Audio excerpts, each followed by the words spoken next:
Breaking news. Welcome to today's headlines. Voice of Emancipation. How Britain brought Nigeria for free. Voice of Emancipation. How Britain brought Nigeria for free.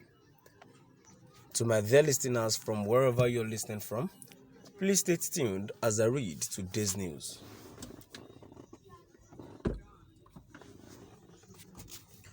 Whether Nigeria remains a united country or divides in the future,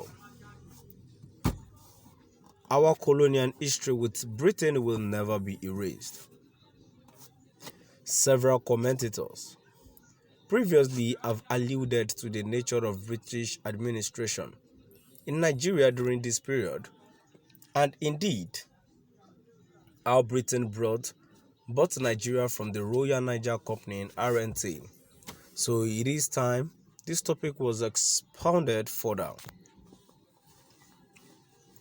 Before we get into the fine detail of how the purchase was arranged, I believe it is prudent to explain some important business concepts. For a few years now, I have been creating what is termed a no money down portfolio. This approach enables you to acquire a business without incurring any cost initially. The payment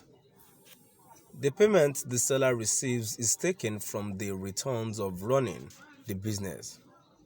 While it sounds easy, it is a very complicated business model, yet one that is used frequently by many big corporations. In the case of Nigeria, we know the British ran it as an outpost for their business empire, granting access rights and charters to numerous merchants. It was on this basis that the Royal Niger Company was given the license to trade in the region now known as Southern Nigeria and the Cameroon.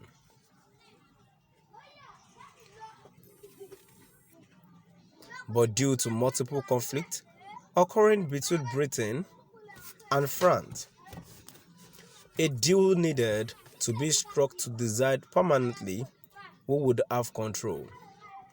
This resulted in the Berlin Conference of 1884 to 85 to decide how the lands would be divided and allocated between the European nations. George Goldie, founder of the United African Company, UAC, a consolidation of all Britain's commercial interests along the River Niger, was present at the Berlin Conference in the capacity of an advisory expert in matters of the river. Goldie had previously attempted to procure a government charter for his United African Company in 1881 for the administration of southern Nigeria.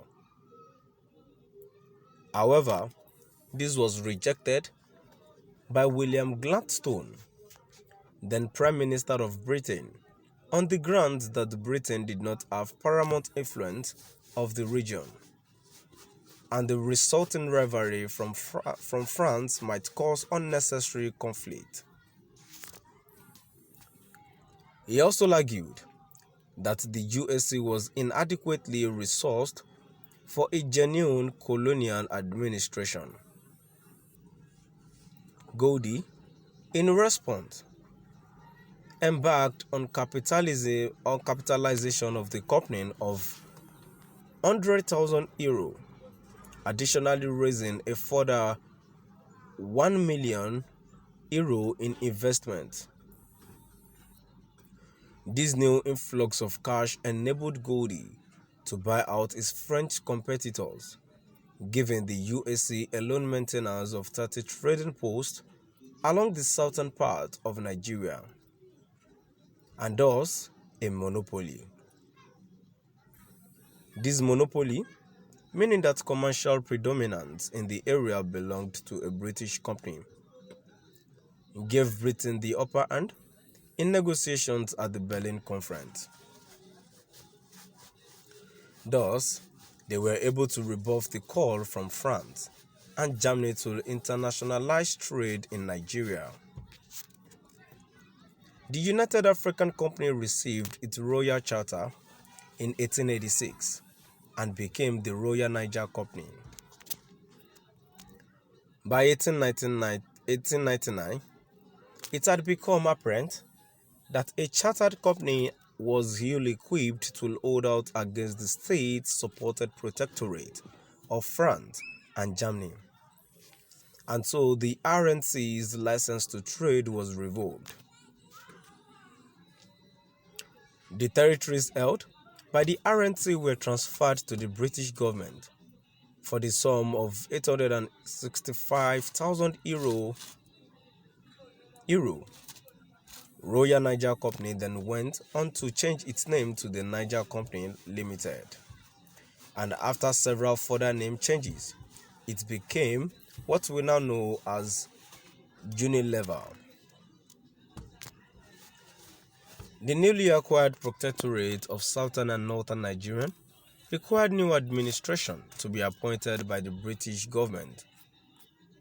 From 1 January 1900, whilst southern Nigeria at this time was materially prosperous through its trade with Britain, the north was overrun by banditry, kidnapping, and all manner of malignants impeding their development. Britain had to employ the services of the West African Frontier Force, headed by Lord Lugard, to bring about law and order in the area. This venture proved very costly for Britain. No revenue was being guaranteed, but 611,000 euro, funded by British taxpayers, had to be paid out to the WAF between 1897 to 1901 to maintain law and order in northern Nigeria. To my dear listeners, now we've come to the end of our today's news. Please do drop by at the comment section and let us know what your view is all about. Thank you for listening.